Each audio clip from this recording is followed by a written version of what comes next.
Yeah, so I wanted to thank Daniel, everybody from Zen Digital, all the organizers I know have been working extremely hard to put this together. Thank Google for this lovely venue. It's just a great opportunity to be here, although I feel a little bit weird because I'm going to talk about Ionic right after NativeScript. So I guess we're given some different opportunities here to talk about. But I think it's worth talking about because these spaces have matured a lot. So it's really exciting to dive into some of these things. Because I know, just having a conversation, Mark, we were chatting a little bit, so much has changed in this space. So much has changed in Ionic and in Cordova and PhoneGap that it's really worth taking a look at what's going on right now. You know, there's so many misconceptions going into native mobile development, and one of the big ones that I've heard forever since the dawn of mobile apps, practically, or at least the dawn of hybrid apps, is that you can't build a nice-looking application using these tools. And that's actually one of the reasons I chose these different screenshots here. These are 3 applications that are built in Ionic. And you know, just given the blind test, the Pepsi challenge, I would challenge anybody to say, oh, well, that's a hybrid app, clearly, or that's a native app, because there's so much you can do with these UI tools. You know, I'll tell you a little bit about me. I have an unusual background. We were goofing off with the cards. They're lovely cards, by the way. I have some questions later on. We were goofing off with the cards. My day job today is I'm actually a professional magician. I was a software engineer for many years, moonlighting as a magician, and now I've flipped it around. But the cruel irony is I actually spend more time writing code now than I ever did as a corporate coder. I spend most of my time focused on one product. I've got a company called Mago Tech, Mago being Italian for magician. And I build tools for entertainers that book their own show. So I spend a lot of time thinking about these things. I still do some contracting and some other things as well. But Ionic is definitely one of the technologies that I am most excited about today. Now, obviously, I'm unbiased in that I don't work for Ionic. I don't represent Ionic. I represent myself and my opinions. But I am biased for a few reasons. One, I don't like Objective-C. Like, I wanted to build a mobile app when the iPhone first came out. I'm like, I'm going to build a native app. And I started playing around. It was so verbose. It was so messy. I thought, okay, I really, really don't want to build a native app. And that was kind of the end of it for a very long time. I actually built my first native app, though, back in like 2004, 2005, back when Windows CE was a thing. Anybody remember this? Yeah? Some flashbacks, some painful flashbacks. I got really excited because I was a .NET developer at the time, and the .NET Compact Framework came out. And I'm like, this is going to be great. I'm going to use all these skills that I have to build native mobile apps. And I found out that the .NET Compact Framework is just a very elaborate wrapper for not implemented exception. But I built a bunch of these things, and it was a lot of fun. I didn't get to use any of these things for years and years after that. But you know, mobile apps aren't new. In the history, actually, the first mobile apps we had were in 1987 for the Scion Epic, if anybody remembers that. The Newton message pad. What a cool piece of technology. There are still like a dozen or so passionate Newton message pad aficionados who still develop apps, and they still play around with it. But way ahead of its time, I think. The Palm Pilot was a big deal. Windows CE, I think, had a lot of potential, but I really feel like Microsoft dropped the ball on that. WAP came out in 1999. This is where it started getting interesting. In fact, I had a phone way, way back in the day that had a WAP browser on it, and the little tiny 1-inch by 1-inch like monochrome screen. And Google had introduced wap.google.com that could on-the-fly translate any HTML page into WML. And that was like my secret weapon in quiz nights, wap.google.com, because nobody really knew about this yet.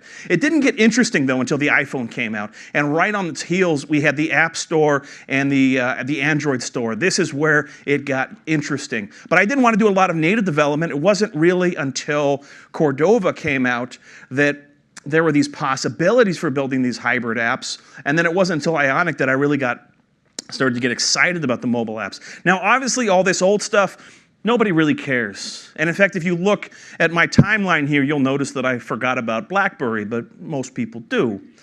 What we're going to talk about in the next 20 minutes or so, we're going to talk a little bit about Cordova, and we're going to talk a little bit about Ionic. Because there's this feeling that only native apps can be good apps. And the truth is, it really depends on what you're doing. You know, for a lot of use cases, the technology that we have for hybrid mobile apps is perfectly adequate. In fact, in a lot of cases, it's more than adequate. And there's only a narrow set of use cases where we really, really need hybrid applications. So I mean, if we look at the debate, and I think we've had some of these discussions before, we've looked at a lot of these things around performance, push messaging, hardware access, platform control, UI consistency. You know, a lot of these things have always been challenges around that. You've got development costs are pretty easy because we can use technology that we're familiar with, and we've also got this cross-platform access, this idea, this dream of write once, deploy everywhere. Now, a lot of this really happens to be old information, old misinformation, really. I mean, if we look at it now, Ionic has been very, very focused on performance, especially in the last few versions. So Ionic 3 introduced a ton of performance improvements, and likewise, bundling in Angular 4. With Angular 4, there are tons and tons of under-the-hood improvements around both the size and the speed of the framework that ships with it. In most cases, all of these things are good, especially good in most cases, are good for most use cases. So the whole key to all of this is that, and I'm not sure why I'm popping on the microphone, so I already apologize. The whole key for this is we're no longer confined to the browser sandbox, that all the limitations we had around HTML5 applications on the application on the mobile device, they're different. We've got access to the hardware-specific APIs now. We do have this true write once, deploy everywhere. So to talk a little bit about how this works, you know, we've had our web apps, our HTML5 apps for a long time, but we've been stuck in the browser sandbox. We've been stuck with whatever the browser happens to give us. So you've got all these capabilities of the device, and we get access to a handful. We maybe get access to the GPS. We maybe have the ability to access a file that might be in a particular file store. And this is really all we have. We've got the API calls that the browser give us. And of course, anybody who's doing any web development, even today, we have to deal occasionally with, well, this browser gives us these APIs and that browser gives us that API. And fortunately, we can wrap all of this in a native wrapper. And this is where we can compile this for the device itself, and the Cordova plugins are going to give us access to all of these APIs. They're going to allow us to extend the capabilities of the in-app browser sandbox. So we've got these API calls that call down to the native portion of the app, and then we have access to everything that we want on the phone device, and we get access to it very, very easily. Now, of course, we know about PhoneGap and Cordova, and that's only part of the solution. The other challenge is to build a UI that doesn't suck. And I've got this here, and I already apologize, by the way. I did a search for crappy mobile UI, and this is actually what I found. So I'm not making any statement about this particular organization, although I'm sure, just knowing my luck, that somebody who works for this organization is in this room, and it never fails. In fact, a few years ago, I was in front of a room of people, and I told a joke. It was a simple joke. It was an easy joke. It was a softball, underhand, like lob joke. It was like T-ball. It was set up for me. It was a Flash joke, right? How can you not make a Flash joke? Flash, you know, today Flash almost is a joke. And I made that joke and nobody laughed. I'm like, really? This usually kills. And I saw where I was at and I looked down, there was a badge. And right underneath that person's name, it said Adobe. And I said, oh, you work for Adobe, huh? And then something in the back says, yeah, we all do, mate. So I should have read that contract in a little more detail. First rule of show business, though, always get your check first. But anyway, the whole point is, so Cordova definitely gives us access to the hardware, gets access to these native tooling and API, but that's part of it. This is where we bring in Ionic. Ionic brings us a beautiful UI framework that looks exactly as our users would expect on whatever device they're using. It's performance focused, and every new revision improves the performance even more. We were talking about a lot of those things have changed dramatically from the early days to today. It's beautifully designed, and it targets iOS, Android, and Windows Phone, just in case. Hey, don't laugh. 6 people can't be wrong, okay? No, I shouldn't joke, but no, you've got all 3 of these available to you now. And the really cool thing is it truly is write once, deploy everywhere, because the Ionic Framework has platform-specific UI for whatever device you're targeting. So by default, just putting an element on a component on a page, you get, if you're on an iOS device, you get what you expect to see on iOS. If you're using Android, it renders everything using the material look and feel. And if you're using Windows Phone, it uses Metro and all the different features there. So I'm going to pause for a minute and just separate some of the misconceptions and some of the confusion, because a lot of these do kind of get conflated. So Ionic is the UI framework and all the tooling around it that you get.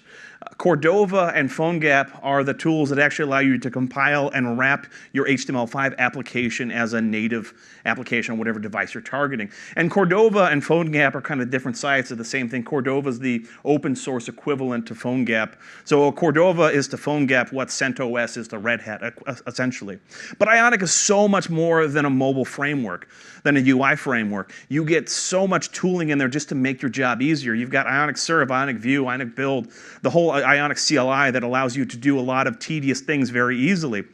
So, for example, when you're developing your application in Ionic, you're building everything as a fairly standard Angular application. Ionic Serve basically spins up a little node web server and live refreshes any changes you're making, so you can very quickly debug and edit the same kind of workflow you would if you were building any web application. So you can do that very quickly in the browser before you compile and either run it in an emulator or build it to a device. Ionic View is actually a really cool tool that you get. Has anybody here ever tried to build a native application? I know, Mark, you must have done this, and you want to show it to somebody else on their device. How much fun is that? Yeah. If you haven't tried it, don't. It's a huge, huge pain. Ionic View is a really cool thing because essentially you can just say, okay, I've got this app that I'm building, do a build and send it to this person right now.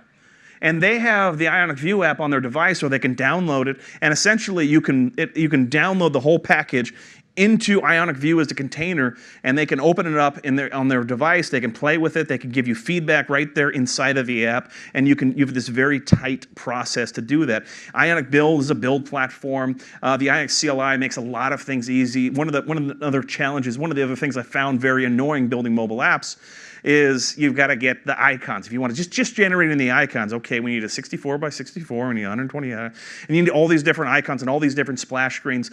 You get all these tools in the CLI just to scaffold these things very quickly. You put in one splash screen, one icon, and it just scaffolds everything for you, all the variations, all the permutations, all these things that you have to do. A couple of things that are worth talking about is the native versus hybrid performance. So Ionic is doing a ton to improve performance with every release.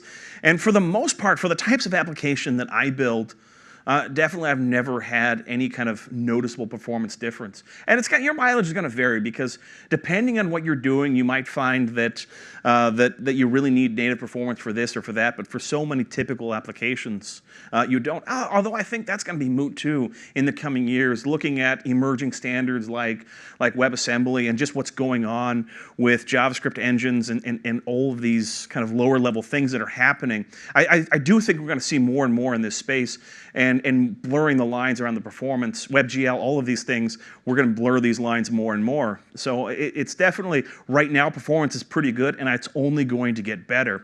Just from everything we talked about, I mean, I think we've completely transformed this debate. We've talked about performance, we've talked about hardware access, we've talked about development cost, because that's basically the free and bingo, that we already have these skills, and now we can apply these skills in a slightly different way. And in one sitting, we have an iOS app, an Android app, and a Windows Phone app. And so the learning curve is basically nil. And you don't need too much to get started. So Ionic is an open source framework that you can just pull down. If you want to build an app, you need just a couple things. You need Node.js and NPM. NPM for package management, Node.js for build and for the Ionic Serve and things like that. And you need a Mac for iOS builds. And that's just the way it is. That's the reality of how they set it up. If you want to compile to iOS, you need Xcode, you need a Mac, and so you're going to need those things. But if you want to do this, and we don't have time in this particular demo to do any live coding or anything like that, if you want to do this, really all you have to do, npm install Ionic Cordova-G. So we're going to install this globally, the Ionic Framework and Cordova, and that's pretty much all you need. And Ionic scaffolds out your applications very easily. Ionic start hello world. That will go and scaffold the entire application, everything you need. And by default, it's going to give you a tab UI. So you're going to get the whole scaffold, the components, and pretty much everything we need. I'm just looking at this slide right now. I see there's a --v2. And this is a little bit antiquated. one of the odd little things that came up during the kind of transition from Ionic 1 to Ionic 2, which is almost as dramatic as Angular 1.x to 2. There's a --v2 flag in the CLI to scaffold a v2 app. Although what was interesting was when they released Ionic 3 before the Ionic 3 CLI came out, the --v2 would, of course, give you a v3. So now this is all kind of moot. You don't need to specify the version number. So Ionic start and project name will give you a scaffolded application. You can dive in, start configuring components and building everything out. So there's actually 4 starter templates that you get with Ionic. You get the tabs, which is the default. If you don't specify anything, you're going to get a tab navigation. There's a side menu where you've got that kind of hamburger in the corner that will slide out that drawer. There's a tutorial. There's the official Ionic tutorial scaffold that you get, and there's also a blank if you want to start completely from scratch. It'll still scaffold out your folder structure and your component and pretty much everything you need there, but after that, it's up to you. And obviously there's also scaffolds to scaffold out components and things like that. Kind of like that very cool demo we saw right in the beginning. There's some cool tools to scaffold out components and pages and things like that as well. But there's a lot of great tooling in the CLI. So what I would do is I would just start a blank project. And in fact, because we don't have time to dive into this, I guess this is my shameless plug. Next month at the Angular Summit, I know both I and Daniel will be speaking there. I'm going to do a full-day workshop where we build an entire application. But that's all I would really do, start with a blank template and build everything out from there. Now, if you dive into Ionic and you start playing around with it, there are a few things that are going to be a little bit different. There are going to be a few things that are familiar depending on what you're used to doing any kind of Angular development. So a lot of the folder structure is pretty straightforward. There's a couple things that are new. For example, if we start right here, we've got hooks. And the hooks are where you could define hooks essentially for the build hooks into Cordova. And so it's nice to know that these are there. I don't usually dive into these too much. Right next on the list, we've got the node modules. And this is managed automatically by NPM. This is pretty standard. This is pretty familiar probably for everybody in the room, but this is where the dependencies live. So when you build, you don't have to include these because they all automatically get bundled in by the compiler. There's a folder in here that you might not be familiar with. You might not have seen in other apps. This is kind of another Ionic specific thing. So platforms is these are basically the targets you're building, you're developing your device, the targets of the devices that you're targeting. So you would need content in here for the platforms you're targeting. So you'd bring in iOS, you'd bring in Android, and obviously you'd have to have either Xcode or the Android SDK or both to pull these things in. There's a couple other things in here.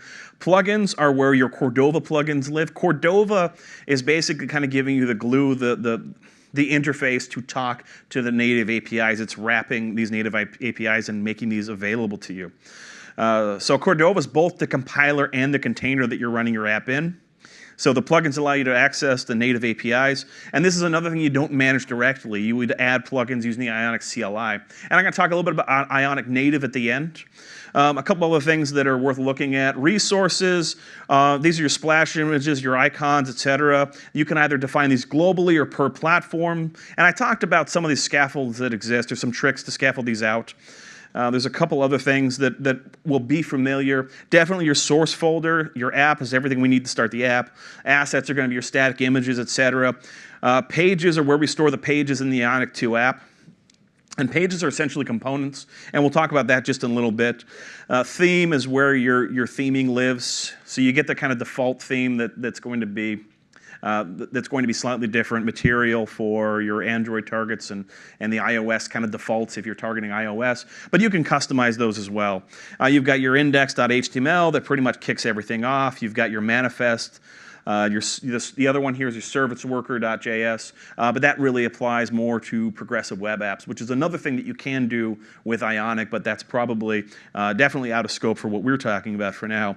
And then you've got your www folder. It's another folder that you never really mess with, but it's kind of good to know it's there. So when everything builds and it compiles, it gets packaged into this www folder as an intermediary step. So when you're running Ionic serve, this is where everything's getting served out of. And then you've got a couple other things, the config.xml. where you can kind of configure your app. Everything else is just kind of configuration files. There's a couple things that are slightly different with Ionic as well, because it's important to understand how Ionic kicks everything off and how it differs slightly from a normal Angular app. So, and this is our index.html file right now. One of the things you'll notice is this Ion app selector. So it's not a normal HTML element. It's a component that kind of wraps our application. So this is the root component for our application. There's a couple of other things you might notice in the index.html. You've got main.ts, which bootstraps our Ionic application just like a normal Angular app. Use a couple other things in here like Cordova.js. Cordova doesn't actually do anything in the browser though. So Cordova is giving us the access to the native APIs, but when you're building and testing in the browser, everything that would deal with the hardware just kind of fails gracefully, essentially. And here we've got pretty normal code that we know from a typical Angular app where we bootstrap a module. Although the module that we bootstrap in an Ionic app is this app.module.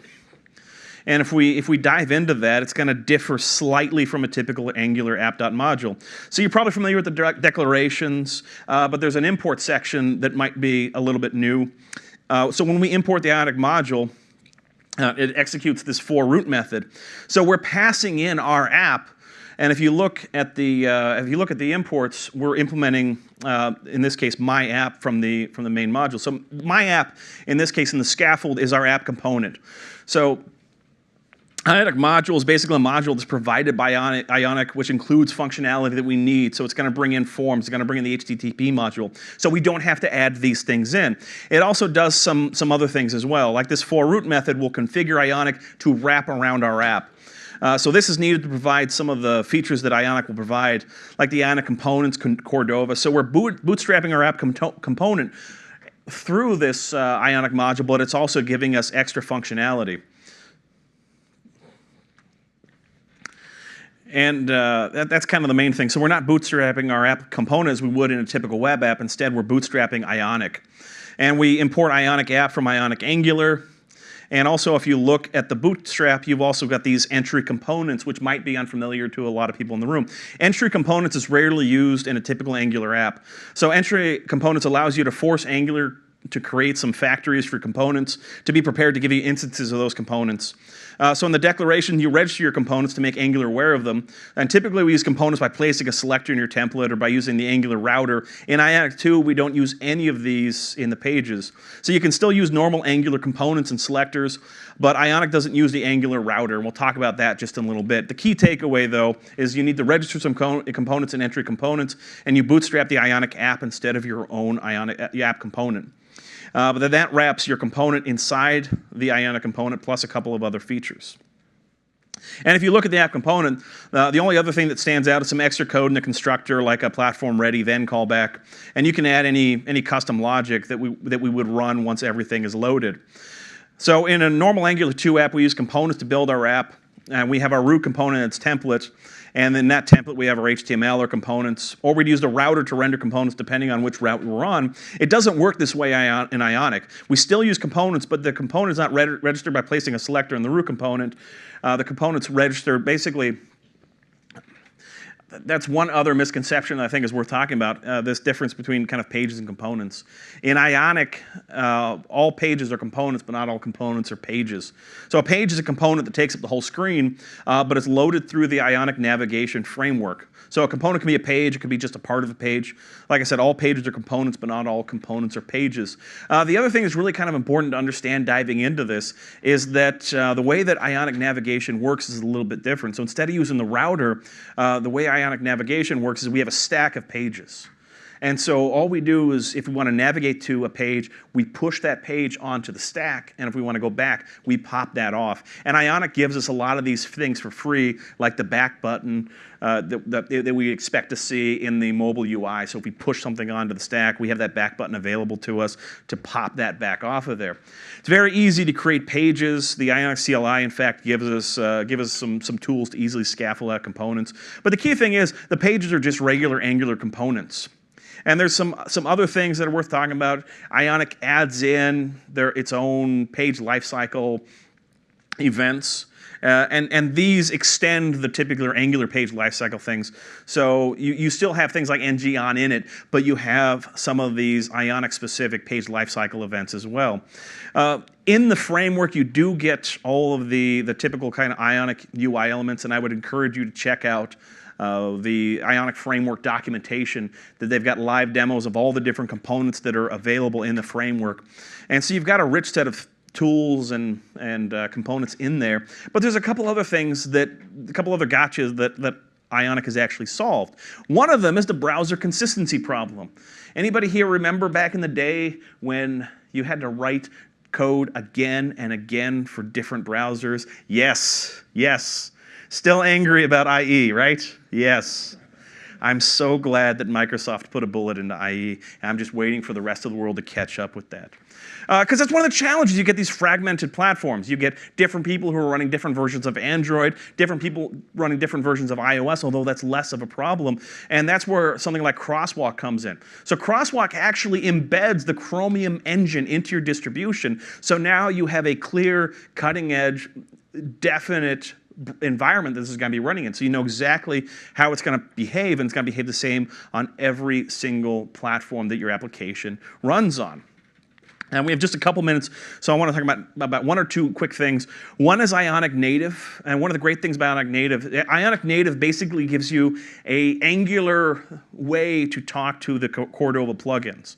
So it's basically Ionic Native is a TypeScript wrapper for all the Cordova and PhoneGrab plugins that make adding any functionality you need very easy, and in a way that is very consistent to anybody who's doing any TypeScript and Angular development. So you would install the Ionic Native package for whatever component you want. So if you want to bring in the camera, you would just npm install Ionic Native /camera and save that to your application. And so all of this is extremely well documented on the Ionic site.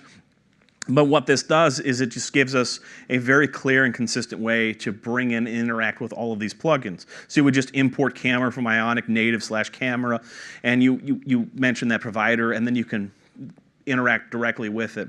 And there's a couple other things. I talked about Ionic View.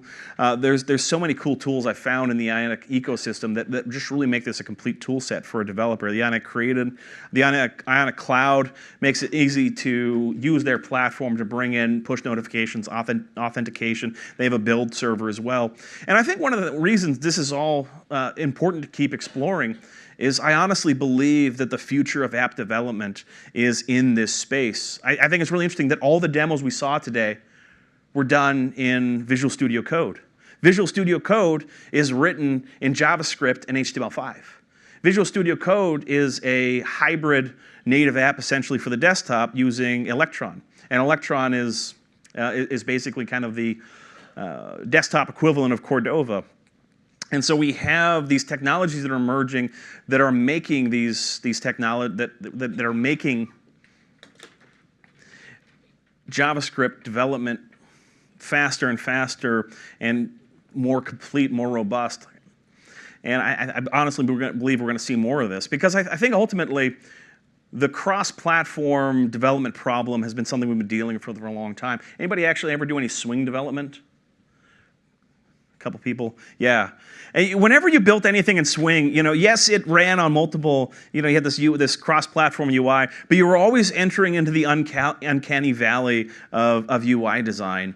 And we've kind of solved this cross-platform UI problem years ago, building web applications, and so I think we're going to see a lot more of this. So I'm going to be doing a full day workshop, diving in, building an application. If you want to kind of look at some of these things, the application that I built for the workshop is on GitHub, and I will be, like I said, at the Angular Summit. And so we're giving away a ticket for the Angular Summit, but also if you are interested, you can definitely check it out on angularsummit.com, and there is a coupon code that you're welcome to use if you're registering. Kind of a thank you to the AngularNYC community, and the promo code is AngularNYC100. So definitely use that. You'll save $100 on your registration, and I don't think there's any limit to how many times you can use that. So definitely take advantage of that, and don't miss out on the opportunity to win the ticket in the raffle. We're giving away one ticket in the raffle, and you can access the raffle if you haven't done so already. AngularNYC.com/raffle. And I know we're probably a couple couple minutes over, so with that, I will say thank you so much for supporting the community and for your time and attention. Thank you.